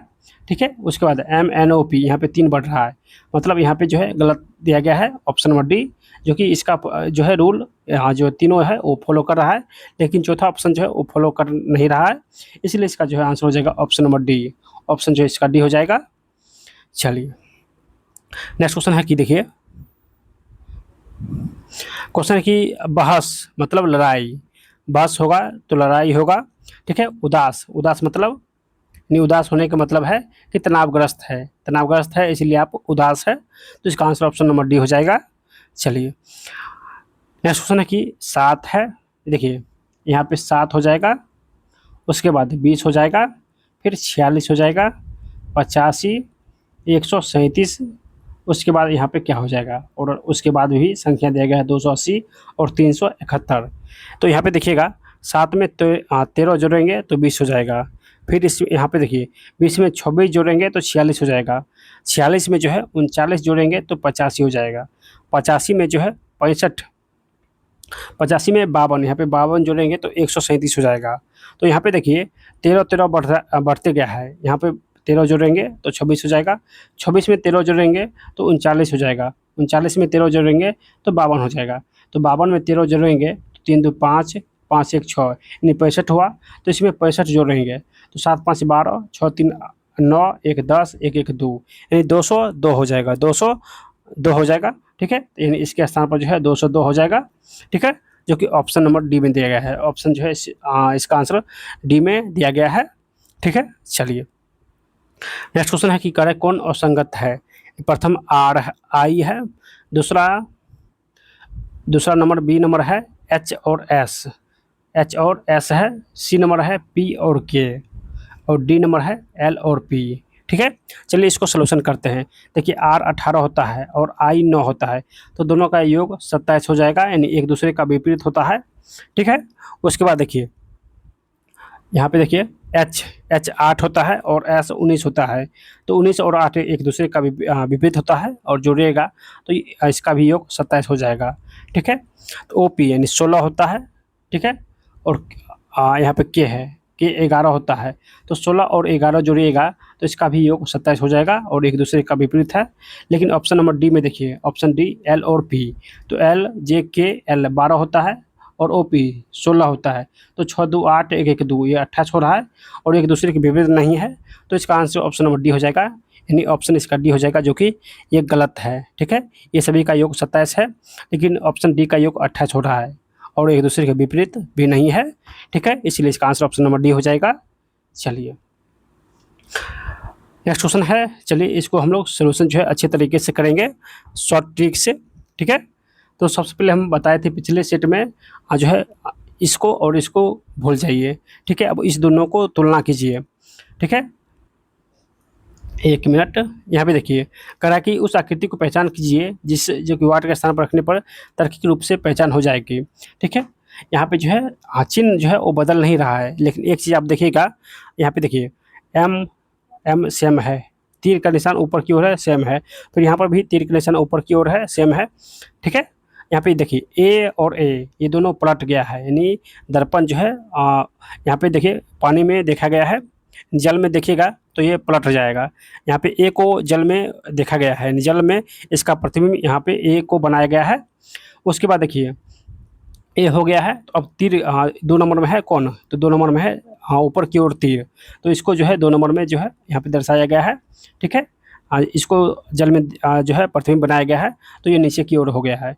फिर आगे देखिए ये दोनों हो गया है, तो आगे जो है अब एम को जो है जल में बनाया गया है प्रतिबिंब, तो एम को उल्टा कर दिया है। ठीक है, तो 1 और 2 और 3 ये तीनों हो गया है, तो अब बचा है ये नंबर तीर, तो ये तीर जो है इसको भी जल में प्रतिबिंब बनाएंगे तो ये भी नीचे की ओर बनेगा, ये भी नीचे की ओर बनेगा। जब जल में इसका प्रतिबिंब बनेगा तो ये ऊपर की ओर होगा। ठीक है, कहाँ पर है, तो यहाँ पर भी है, लेकिन यहाँ पे देखिए तीर ऊपर की ओर है, तो तीर जो है नीचे की ओर होगा। तो तीर नीचे की ओर कहाँ पर है, तो यहाँ पर है। डब्लू ऊपर की ओर ऊपर यहाँ पर है, और यहाँ पर भी तीर है नीचे की ओर, और ए नीचे की ए का जो दोनों मुंह है ऊपर की ओर है, यानी यहाँ पे सेम है, जो कि यहाँ पे होना चाहिए। तो इसका जो है आंसर हो जाएगा ऑप्शन नंबर बी, जो कि करेक्ट हो जाएगा। ठीक है, यानी एक एक बढ़ते गया है, एक एक जो है वो बढ़ते गया है। ठीक है, एक एक बढ़ते गया है और सबको जल में प्रतिबिंब जो है वो बनाया गया है। ठीक है, तो इसका आंसर ऑप्शन नंबर बी हो जाएगा।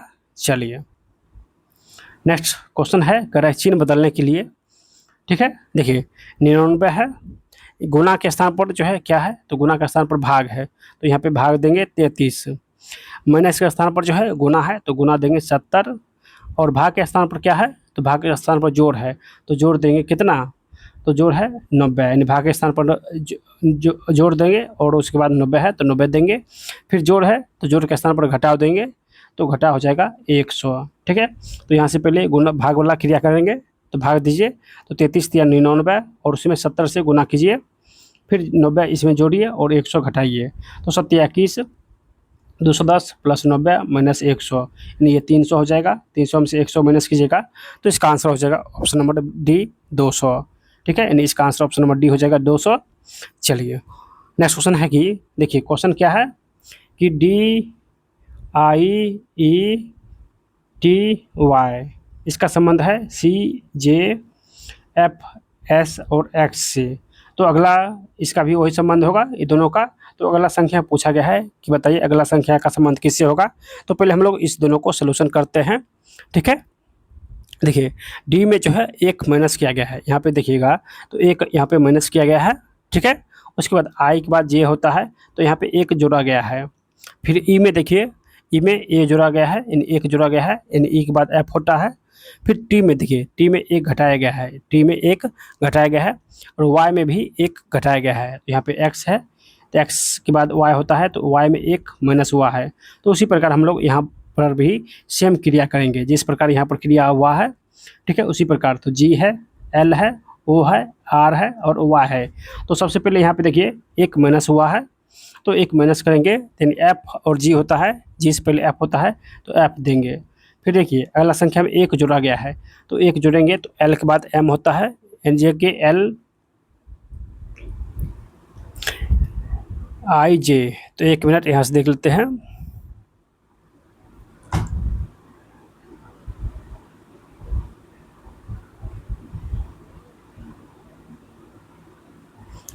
यहाँ पे कुछ मिस्टेक हुआ है, एक मिनट देख लेते हैं। देखिए आर है तो क्यू यानी आर से एक माइनस हुआ है तो आर से एक माइनस यहाँ पर हुआ है तो क्यू हो गया है, तो यहाँ पर भी एक माइनस ही होगा। तो एल है तो एल को एक माइनस करेंगे तो यानी के, तो एल का एक माइनस करेंगे तो यहाँ पे के हो जाएगा। फिर देखिए उसके बाद यहाँ पर एक और ओ है तो उसके बाद ओ 3 नंबर में यहाँ पे देखिए 3 नंबर में जोड़ा गया है तो यहाँ पे ई से एफ बना है, ई से एफ बना है। एक मिनट यहाँ पे तो जोड़ा गया है तो यहाँ पे माइनस, एक मिनट, यहाँ पे डी होना चाहिए। देखिए यहाँ पे डी होगा तब जाके बनेगा, यहाँ पे डी होगा नहीं, एफ के स्थान पर जो है वो डी होगा, एफ ई आई जे, नहीं आई के स्थान पर जो है एक माइनस होगा। एक मिनट इसको अच्छे से फिर से देख लेते हैं। देखिए डी है, एक मिनट, देखिए डी है, आई है, ई है, टी है और वाई है। उसके बाद सी है, जे है, एफ, एस और एक्स। तो डी में एक माइनस करेंगे, देखिए एक माइनस करेंगे तो सी हो जाएगा। आई के बाद जे होता है तो यहाँ पे एक जोड़ा गया है। फिर एफ, ई के बाद एफ होता है तो एक जोड़ा गया है। टी के बाद टी के पहले एस होता है तो एक माइनस हुआ है। फिर वाई में एक कम करेंगे तो एक्स हो जाएगा, ठीक है। तो अगला देखेंगे GRACE, ठीक है, और इसको बना है PFQBBF।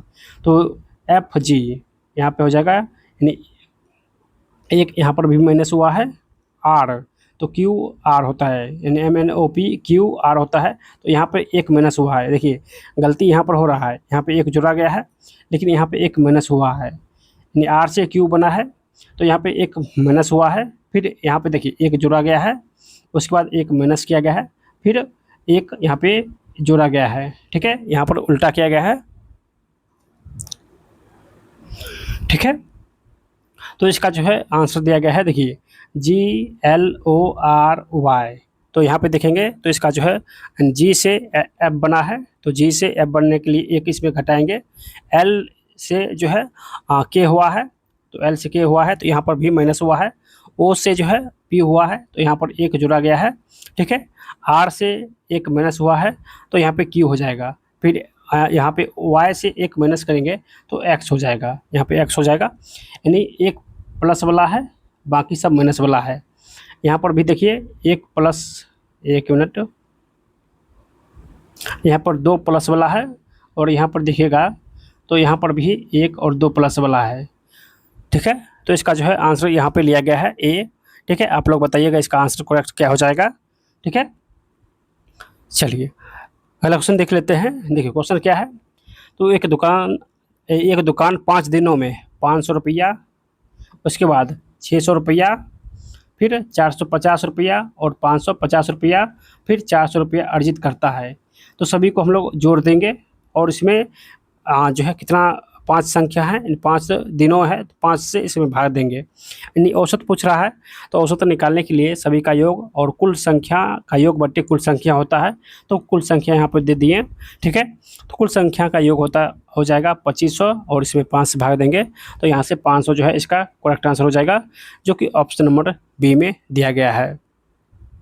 चलिए, अगला क्वेश्चन है कि एक साधारण ब्याज पर एक निश्चित धनराशि 2 वर्ष में 1750 और 4 वर्ष में ये 3000 हो जाती है, तो ब्याज क्या दर जो है वो क्या हो जाएगा, यानी ब्याज का दर क्या हो जाएगा। तो सबसे पहले हम लोग 4 वर्ष में ये 3000 हो रहा है, 4 वर्ष में 3000, तो 2 वर्ष में कितना हो रहा है, तो 1750, 2 वर्ष में 1750 हो रहा है। ये मिश्रधन है, ये मिश्रधन है। ठीक है, चलिए, तो यहाँ से हम लोग माइनस करेंगे, तो 4 में से 2 घटाएंगे तो 2 वर्ष का निकल जाएगा, तो 2 वर्ष। ठीक है, तो यहाँ से माइनस कीजिए, 0 में से 0, 10 में से 5 गया 5, 9 में से 7 गया 7 2 9, और 2 में से 1 गया तो 1। यानी 2 वर्ष का जो है ब्याज 1250 निकल गया है, 2 वर्ष का ब्याज 1250 है। ठीक है, और यहाँ पे देखिए 2 वर्ष का ब्याज 1250 है, लेकिन यहाँ पे 2 वर्ष का मिश्रधन कितना है, तो 2 वर्ष का मिश्रधन 1750 है। तो मिश्रधन में से अगर ब्याज माइनस करेंगे, ये ब्याज है, तो ब्याज 1250 माइनस करेंगे, तो यहाँ से जो है वो मूलधन निकल जाएगा, तो मूलधन हो जाएगा 005 और गुण खत्म। तो यानी 500 जो है वो 500 मूलधन निकल गया, यानी 500 जो है ये मूलधन निकल गया है। ठीक है, और 1250 जो है वो ब्याज निकल गया है। 2 वर्षों का ब्याज 1250 है और मूलधन 500 है। तो यहाँ पे देखिए क्या पूछा है, तो बताइए दर, तो दर गुने 100 होता है। ठीक है, यानी ब्याज गुने 100, तो 1250 ब्याज हो जाएगा गुने 100, मूलधन 500 है और टाइम 2 वर्ष है, तो 2 जीरो से 2 जीरो खत्म, 5 दूनी 10, 0 से ख़त्म। ठीक है, यानी 125% दर हो जाएगा, 125%। तो इसका आंसर हो जाएगा ऑप्शन नंबर, देखिए कहाँ पर है, तो डी में, ऑप्शन जो है इसका डी हो जाएगा। ठीक है, चलिए नेक्स्ट क्वेश्चन है। देखिए ये क्वेश्चन थोड़ा सा जो है बड़ा है, इसको अच्छे से हम लोग सलूशन करेंगे। ठीक है, देखिए क्वेश्चन है कि क्वेश्चन करा है कि 58 किलोमीटर प्रति घंटा की चाल से चलने वाली एक ट्रेन पी समांतर पटरियों पर समान दिशा में, एक ट्रेन है जो कि 58 किलोमीटर प्रति घंटा के चाल से चल रहा है। ठीक है, और ये कौन सा ट्रेन है, तो ये पी है। समांतर पटरियों पर चलने वाली एक ट्रेन पी समांतर पटरियों पर समान दिशा में एक और ट्रेन 27 किलोमीटर प्रति घंटा से चलने वाली 238 मीटर लंबी ट्रेन क्यू, यानी 27 किलोमीटर प्रति घंटा चल रहा है और इसका लंबाई दिया गया है, इसका लंबाई जो है 238 मीटर है, इसका लंबाई 238 मीटर है। ठीक है, इसको पार करने में 7.5 मिनट का समय लेता है, पार करने में 7.5 मिनट का जो है उस समय लेता है। ठीक है, 7.5 मिनट में पूरी तरह से पार कर लेती है। ठीक है, विपरीत दिशा में 38 किलोमीटर प्रति घंटा की चाल से चलने वाली 123 मीटर लंबी ट्रेन आर को पूरी तरह से पार करने में यानी पी को कितना समय लगेगा। तो पहले हम लोग पी का लंबाई यहाँ से निकाल लेंगे। ठीक है, तो समान दिशा में चल रहा है, तो दोनों ट्रेन का योग निकालेंगे। तो प्रथम ट्रेन का योग x मानेंगे, यानी इसका मान नहीं दिया गया है तो x मानेंगे। दूसरे ट्रेन का जो लंबाई है 238 मीटर है। ठीक है, और इसको पार करने में कितना समय लग रहा है, तो 7.5 जो है मिनट लग रहा है। जब इसमें 60 से गुना कीजिएगा तो ये सेकंड यहाँ से निकल जाएगा। ठीक है, और यहाँ पे यानी कुल दूरी बट्टे कुल समय बराबर कुल चाल हो जाएगा। चाल कितना है, तो चाल समान दिशा में जा रहा है, तो समान दिशा में जाने पर चाल जो है वो घट जाएगा। तो चाल 58 माइनस 27 हो जाएगा, क्योंकि समान दिशा में जा रहा है, इसीलिए चाल जो है इसको माइनस करेंगे, चाल जो है वो घट जाएगा। तो x प्लस 238 बट्टे 7.5 गुने 60 हो जाएगा। ठीक है, तो यहाँ से चाल माइनस करेंगे और इसको 5 बट्टे यानी 4 किलोमीटर प्रति घंटा में है, तो मीटर प्रति सेकंड में निकालने के लिए 5/18 से गुना करेंगे। ठीक है, तो हो जाएगा 31 गुने 5/18। ठीक है, तो यहाँ से हो जाएगा x प्लस 238 बराबर पॉइंट से जो है 0 ख़त्म हो जाएगा, तो 75 गुने 6 गुने 31 गुने 5/18 हो जाएगा। 6 × 18 25 या 75, यानी एक्स का मान जब यहाँ से निकालिएगा तो एक्स का मान निकल जाएगा दोस्तों 36 37। 36 37 जो है एक्स का मान निकल जाएगा। एक्स क्या है? तो एक्स पी का लंबाई है, यानी पी ट्रेन का लंबाई है एक्स, पी ट्रेन का लंबाई है एक्स, ठीक है। पी ट्रेन का लंबाई, पी का लंबाई है 3637 मीटर, ठीक है। अब कह रहा है कि जो ट्रेन एक और है आर, जो कि 38 किलोमीटर प्रति घंटा की चाल से विपरीत दिशा से आ रहा है, और ट्रेन आर का लंबाई 123 मीटर है। मान के चलिए ट्रेन है, एक आर है, ये पी है और एक आर है। आर का लंबाई 123 मीटर है, ठीक है, और इसका चाल है 38 किलोमीटर प्रति घंटा, 38 किलोमीटर प्रति घंटा है। और पी का लंबाई कितना है? तो 36 37, पी का लंबाई 36 37 है, और इसका चाल कितना है? तो पी का चाल यहाँ पे देखिए दिया गया है 58 किलोमीटर प्रति घंटा, ठीक है। तो जब विपरीत दिशा से आता है ट्रेन, तो उसमें चाल भी जुट जाएगा और उसका लंबाई भी जुट जाएगा।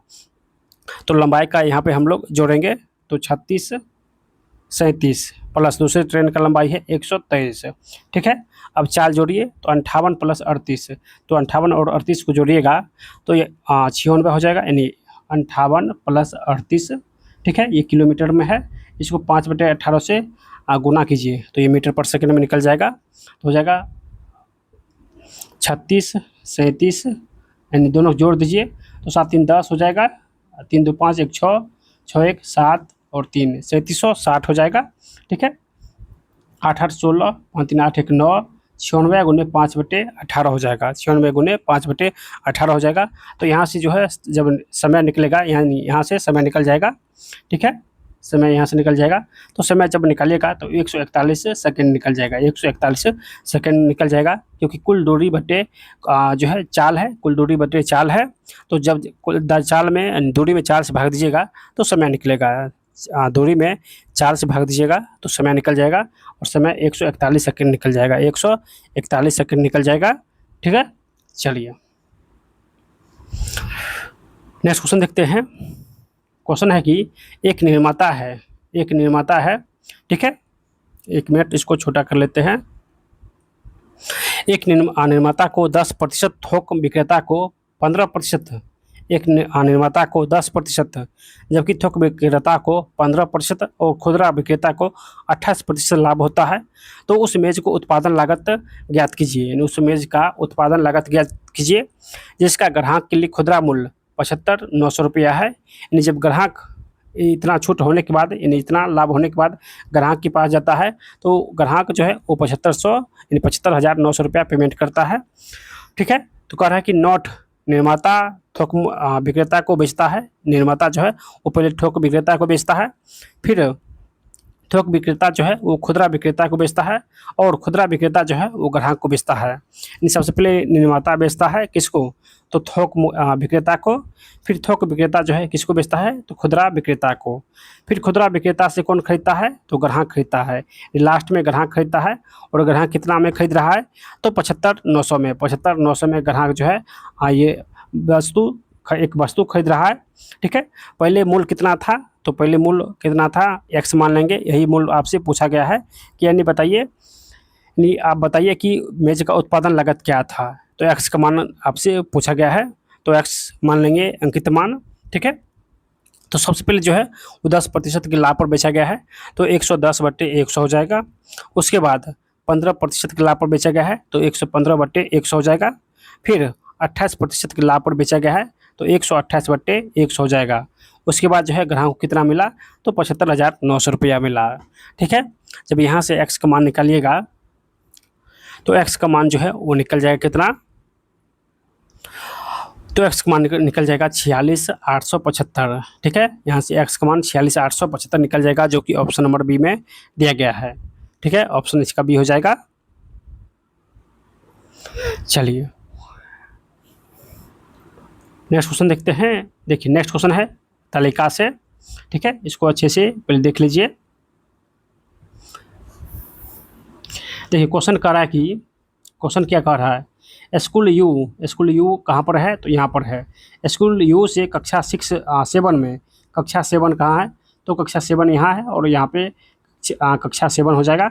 कक्षा 7 में पढ़ने वाले विद्यार्थियों की संख्या, तो विद्यार्थियों की संख्या 162 है। कितना? 162 है। ठीक है। उस स्कूल से सभी कक्षाओं के विद्यार्थी की कुल संख्या का लगभग कितना प्रतिशत है? यानी यू कक्षा के यू स्कूल के जो है सभी बच्चों का योग कितना हो जाएगा? तो सभी बच्चों का योग जब यहाँ से निकालिएगा तो 963 हो जाएगा। 933 हो जाएगा। कराए कि बताइए उस स्कूल से सभी कक्षाओं के विद्यार्थी की कुल संख्या का लगभग कितना प्रतिशत होगा? तो 933 हो जाएगा। यहाँ से 100 से गुना कर देंगे तो प्रतिशत हो जाएगा। यानी 162 जो है वो टोटल 933 का कितना प्रतिशत है? तो x प्रतिशत हो जाएगा। यानी 100 से गुना करेंगे तो यहाँ से जो है प्रतिशत का मान निकल जाएगा। तो 17% जो है इसका आंसर हो जाएगा। यानी 17% जो है इसका आंसर हो जाएगा, जो कि ऑप्शन नंबर यहाँ पे देखिए, ऑप्शन नंबर इसका बी हो जाएगा। ऑप्शन इसका बी हो जाएगा 17%। ठीक है, ऑप्शन इसका बी हो जाएगा 17%। चलिए नेक्स्ट क्वेश्चन देखते हैं। देखिए नेक्स्ट क्वेश्चन है कि 25 रुपये प्रति किग्रा और 40 रुपये प्रति किग्रा कीमत वाले दो प्रकार के चावल, एक है 25 रुपये किग्रा, ठीक है, और दूसरा है 40 रुपये प्रति किग्रा। ठीक है। अब कह रहा है कि दोनों प्रकार के चावल को 3:2 के अनुपात में मिलाया जाता है, तो परिणामी मिश्रण की प्रति किग्रा कीमत की गणना करें। तो यह देखिए प्रथम है, ये दूसरा है, यानी ये दूसरा है, ये पहला है। तो इसका जो टोटल मूल हो जाएगा वो 75 हो जाएगा और इसका टोटल मूल 80 हो जाएगा। जब दोनों का योग कीजिएगा तो हो जाएगा 5, 8, 7, 15, 155 हो जाएगा। और 155 में जब कुल संख्या से भाग दीजिएगा तो कुल संख्या हो जाएगा 3 2 5, तो 5 से भाग दीजिएगा तो 5 3 15, 5 1 5, यानी 31 जो है इसका करेक्ट आंसर हो जाएगा, जो कि ऑप्शन नंबर बी में दिया गया है। ऑप्शन बी हो जाएगा इसका सही आंसर। ठीक है। चलिए नेक्स्ट क्वेश्चन देखते हैं। देखिए नेक्स्ट क्वेश्चन भी तरीका से है। क्वेश्चन क्या है? कह रहा है कि सोहन द्वारा गणित में प्राप्त किया गया अंक, सोहन यहाँ पर है और इसने गणित में 90 अंक प्राप्त किया है 200 में। ठीक है। सोहन द्वारा गणित में प्राप्त किया गया अंक श्याम के द्वारा, श्याम कहाँ है? तो यहाँ पर है। तो श्याम कितना प्राप्त किया है 200 में? तो 70, 200 में 70 प्राप्त किया है। तो श्याम के द्वारा गणित में प्राप्त किए गए अंक से कितना अधिक है? यानी श्याम के द्वारा प्राप्त किए गए अंक से कितना अधिक है, यानी श्याम से कितना अधिक है? तो सबसे पहले हम लोग सोहन का निकालेंगे। तो 200 गुने 90/100, यानी 200 में 90% है। ठीक है। तो यहाँ से 2 0 खत्म, यानी 180 अंक जो है प्राप्त किया है कौन? तो सोहन प्राप्त किया है। जबकि श्याम कितना प्राप्त किया है? तो 200 में 70% है, 200 में 70% प्राप्त किया है। तो ये हो जाएगा 140 हो जाएगा। क्वेश्चन करा कि श्याम द्वारा गणित में प्राप्त किए गए अंक से कितना अधिक है? तो श्याम 140 है और सोहन 180 है। तो कितना अधिक है? तो 40 अधिक है। 40 अधिक है, तो इसका आंसर हो जाएगा ऑप्शन नंबर सी, 40 अधिक है। चलिए यानी इसका आंसर ऑप्शन नंबर सी हो जाएगा। चलिए नेक्स्ट क्वेश्चन है कि एक व्यापारी किसी वस्तु को उसके क्रय मूल्य से 16% कम मूल्य पर बेचता है। क्रय मूल्य से 16% कम मूल्य पर, यानी 16% कम मूल्य पर बेचता है। ठीक है। यदि उसे 192.20 अधिक में बेचता है तो उसे 15% का लाभ होता है। यानी इतना रुपया अधिक में बेचता है, 192.20 अधिक में बेचता है तो 15% का लाभ होता है। तो यहाँ पे लाभ हो जाएगा कितना? तो 15%। ठीक है। इसका जो है शॉर्टकट जो फॉर्मूला होता है, यहाँ पे देखिए माइनस है और यहाँ पे प्लस है, दोनों चिन्ह विपरीत है तो दोनों का योग हो जाएगा। तो 6 5 11 और 1 1 2 1 3 हो जाएगा। यानी 31% का मान कितना है? तो 192.20 है। तो यहाँ से 100% का मान क्या हो जाएगा? 100% का मान आपसे पूछा गया है। ठीक है। तो सबसे पहले हम लोग 100% का मान यानी क्रय मूल्य निकालेंगे। तो 192.20/31 हो जाएगा। ठीक है। 192.20/31 हो जाएगा। ठीक है। गुने 100 हो जाएगा, 2 0 से यहाँ 2 0 हो जाएगा। तो 2 0 से 2 0 खत्म। जब 31 से 192.20 में भाग दीजिएगा तो ये 520.80 आएगा। दोस्तों ये क्या है, तो ये क्रय मूल्य है, ये क्रय मूल्य है, ठीक है। लेकिन आपसे पूछा गया कि बताइए वस्तु का नया विक्रय मूल्य क्या हो जाएगा। तो क्रय मूल्य 520.80 है और कहा कि 192.20 अधिक में बेचता है, तो यहाँ पे 192.20 इसमें जोड़िएगा तो ये यहाँ से विक्रय मूल्य निकल जाएगा, यानी इतना अधिक में बेच रहा है तो ये जो है लाभ इतना इसमें जोड़िएगा तो यहाँ से विक्रय मूल्य निकल जाएगा। 0 8 2 10 2 1 3 9 2 11 5 1 6 1 7, ठीक है। यानी 713 जो है इसका करेक्ट आंसर हो जाएगा, जो कि ऑप्शन नंबर बी में दिया गया है। ऑप्शन जो इसका बी हो जाएगा। चलिए नेक्स्ट क्वेश्चन है कि ए बी से 25% अधिक है। ए बी से 25% यानी 25% अधिक है। बी जो है वो सी से 30% कम है, तो यहाँ पे 30% कम है, ठीक है। उसके बाद सी जो है वो डी से 20% अधिक है, तो 120/100 हो जाएगा, ठीक है। तो चलिए इसको हम लोग छोटा पहले कर लेते हैं। 25 पंचे 100, 25 का 100, 0 से 0 खत्म, 7:10 हो जाएगा, 0 से 0 खत्म और यहाँ पे हो जाएगा 6 और 5, ठीक है। तो यहाँ से बराबर करते हैं, तो यहाँ पे 7 से गुना करेंगे दोनों में, तो 7 चौके 28, 7 5 35, फिर यहाँ पे 28 लाना है तो इसमें 4 से गुना करेंगे, तो 4 7 28 और 10 चौके 40, ठीक है। यहाँ पे जो है देखिए यहाँ पर बराबर अब नहीं हुआ है, तो बराबर करने के लिए जो है 40 को जो है कितना से गुना करें, तो 80 4 12, यानी देखिए यानी 40 को 3 से गुना करेंगे तो 120 हो जाएगा। फिर यहाँ पे 28 को 3 से गुना करेंगे तो 8 अधिक 24, 3 दूनी 6 2 8, 84 हो जाएगा। तो यहाँ पे सी का मान 120 है और यहाँ पे सी का मान 6 है, तो 120 लाने के लिए 20 से गुना करेंगे तो 20 सके 120 हो जाएगा, और 20 से इसमें भी गुना करेंगे, इन दोनों में 20 से गुना करेंगे तो 20 पंचे 100। तो यहाँ पे सी दोनों का मान बराबर हो गया है, लेकिन यहाँ पे बी का मान 84 है और यहाँ पे बी का मान 28 है, तो यहाँ पे 3 से गुना करेंगे तो बी का मान भी 84 हो जाएगा। 8 अधिक 24, 3 दूनी 6 2 8 और 5 3 15, 3 3 9 1 10 हो जाएगा, ठीक है।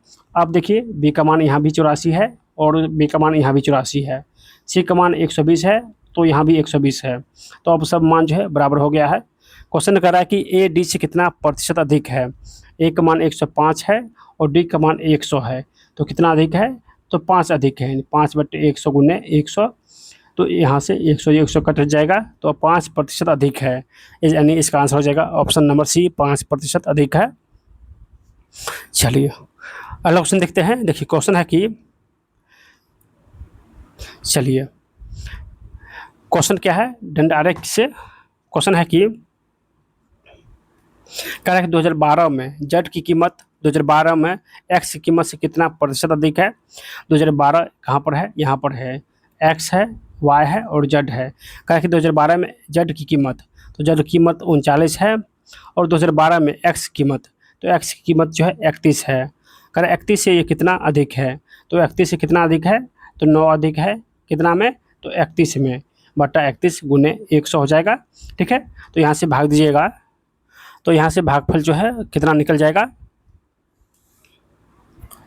यानी यहाँ से भाग दीजिएगा तो 25.806 आएगा, 25.806 आएगा, जो कि ऑप्शन नंबर डी में दिया गया है, ठीक है। यानी इसका आंसर ऑप्शन नंबर डी हो जाएगा। चलिए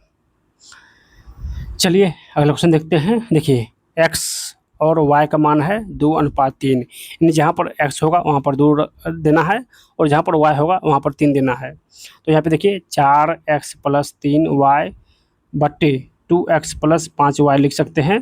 तो x के स्थान पर जो है 2 देना है और y के स्थान पर 3 देना है, तो 4 दूनी 8 प्लस 3 तिया 9 बट्टे 4 2 दूनी 4 हो जाएगा, प्लस 5 तिया 15, 9 8 17 बट्टे 5 तिया 15 है, तो 15 4 19 हो जाएगा, यानी 17:19 हो जाएगा। 17 यहाँ से 19 निकल जाएगा, जो कि ऑप्शन नंबर बी में दिया गया है। ऑप्शन जो है इसका आंसर बी हो जाएगा, ठीक है। चलिए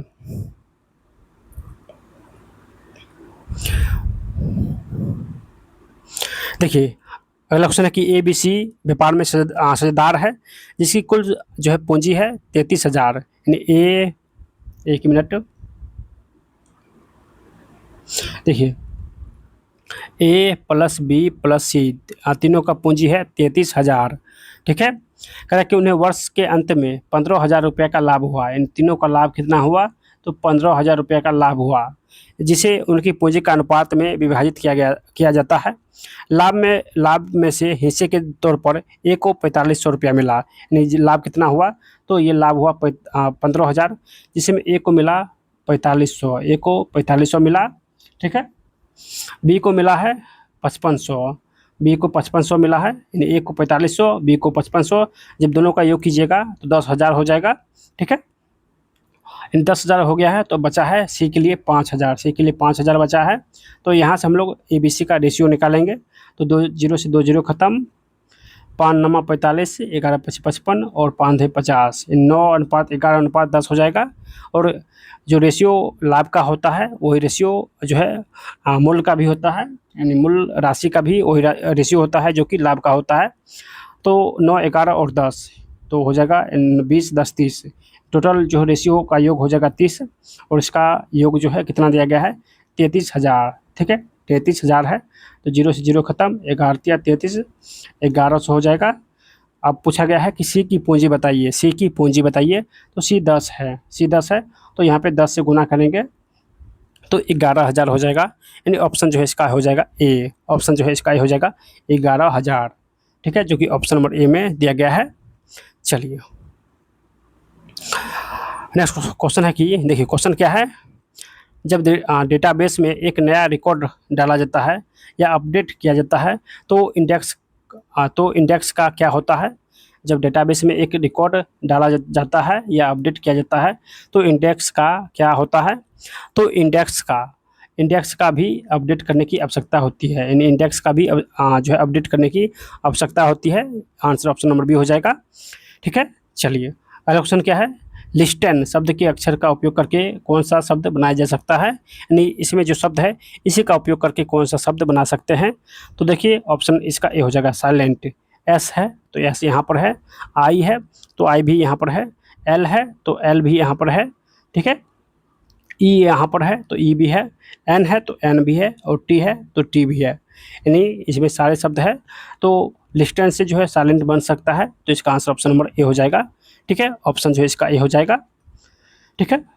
दोस्तों अगर आप लोग चाहते हैं विजेता बैच में शामिल होना तो जल्दी से आप लोग जो है टेलीग्राम ज्वाइन कर लीजिएगा, वहाँ से आपको लिंक मिल जाएगा, या आप लोग मैसेज भी कर सकते हैं टेलीग्राम पर, या आप लोग व्हाट्सएप पर भी मैसेज करके जो है बैच में ज्वाइन कर सकते हैं, ठीक है। आप लोग एक बार जो है इस बैच को ज्वाइन करके देख लीजिएगा, आपको बहुत ही फ़ायदा होने वाला है, क्योंकि आपका एग्ज़ाम जो है वो सितंबर माह के अंत में होने वाला है, सितंबर माह के अंत में होने वाला है। तो जितना हो सके आप लोग रिवीजन कीजिए, जो भी नोट्स मार्केट में है वो सारे नोट्स से रिवीजन कीजिए।